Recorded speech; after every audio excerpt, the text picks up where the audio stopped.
Biyahe tayo, sakay na sa motor, kasama si Bon, chill lang, no pressure. Hangin sa mukha, init ng araw, pero panalo bataan ay wow.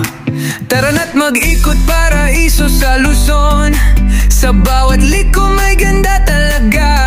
Kapag nagugutom, tara nang kumain sa bagong tulay, napaka-amazing. Kaya tara na't gumala tayo, magandang experience to.